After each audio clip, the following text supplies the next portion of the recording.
Brought to you by Agilus Diagnostics.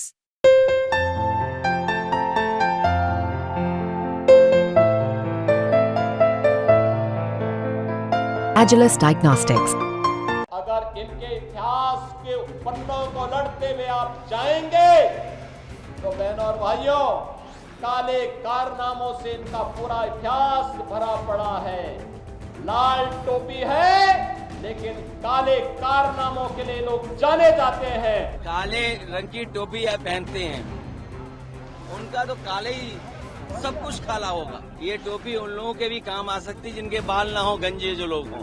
तो उपचुनाव से पहले लाल रंग की टोपी पर संग्राम छिड़ा है सीएम योगी और सपा सुप्रीमो अखिलेश यादव के बीच। कन्नौज पहुंचे अखिलेश तो सीएम योगी के लाल टोपी वाले बयान पर लाल पीले हुए, जमकर फायर हुए, तो साथ ही बीच में सीएम योगी के मजे भी ले लिए, बता दिए लाल रंग के मायने और टोपी के फायदे। तो आप देखते होंगे हमारे चेहरे लाल हो जाते हैं, दुखी हो तो हमारे चेहरे लाल हो जाते हैं। ये लाल रंग इमोशन का है। हमारे मुख्यमंत्री जी इमोशन नहीं समझ सकते हैं। और देखो हमारे यहाँ तो बाल भी हैं सर पे, तो कम से कम ये टोपी उन लोगों के भी काम आ सकती है जिनके बाल ना हो, गंजे जो लोग हों। और देखिए जो काले रंग की टोपी पहनते हैं, उनका तो काले ही सब कुछ काला होगा। इसलिए काले पे बहस नहीं कर रहे हम। हमारा लाल रंग मेल मिलाप का है, अगर खुशी का है, त्योहारों का है। हमारी देवियों के जितने कार्यक्रम संपन्न होते हैं, दुर्गा माँ का लाल रंग, हमारे पारिवारिक कार्यक्रम होते हैं, लाल रंग सबसे ज्यादा इस्तेमाल होता है। आखिरकार नाराजगी क्या है? इसीलिए मैंने कहा ये जो हार का सदमा है, जो हार की वजह से सदमे से नहीं उभर पा रहे हैं, इसलिए उन्हें हर जगह लाल रंग दिखाई दे रहा है। तो टोपी के फायदे बताते बताते अखिलेश यादव बड़ा बयान दे गए सीएम योगी पर, जिस पर अब अखिलेश यादव बीजेपी समर्थकों के निशाने पर है।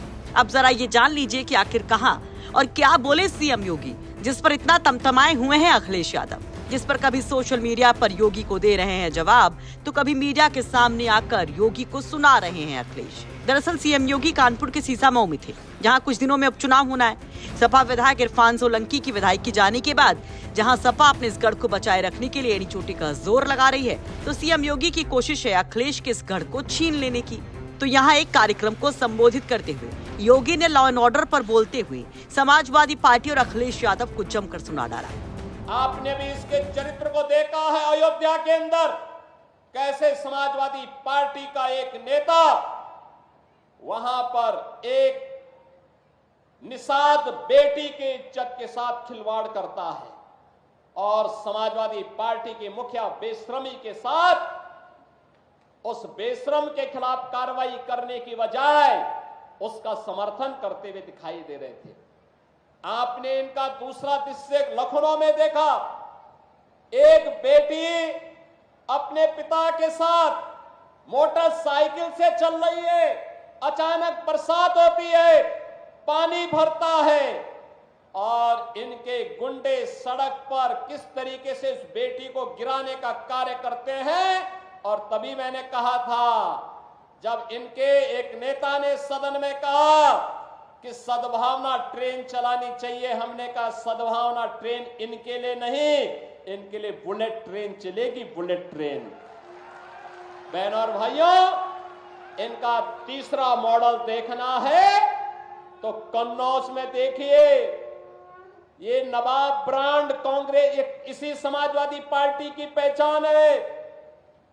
ये समाजवादी पार्टी की पहचान है, कैसे अनैतिक तरीके से अर्जित की गई संपत्ति और उस संपत्ति के माध्यम से कैसे बेटियों की इज्जत के साथ बड़ी बेशर्मी के साथ ये लोग खिलवाड़ करते हैं।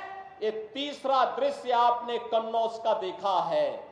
और बाकी तो अगर इनके इतिहास के पन्नों को लड़ते हुए आप जाएंगे तो बहनों और भाइयों, काले कारनामों से इनका पूरा इतिहास भरा पड़ा है। लाल टोपी है लेकिन काले कारनामों के लिए लोग जाने जाते हैं और इसीलिए मैं आपको एहसास कराने के लिए आया हूं इस सीसा मऊ को सीसा मऊ ही बने रहने दीजिए। मां गंगा की पवित्र धारा के आगोश में आकर के इसे हमें कानपुर के एक विकसित रूप को एक मॉडल रूप में से प्रस्तुत करना है, और आज उन्हीं की सौगात लेकर के मैं आपके पास आया हूं आपसे कहने के लिए। ब्यूरो रिपोर्ट, यूपी तक।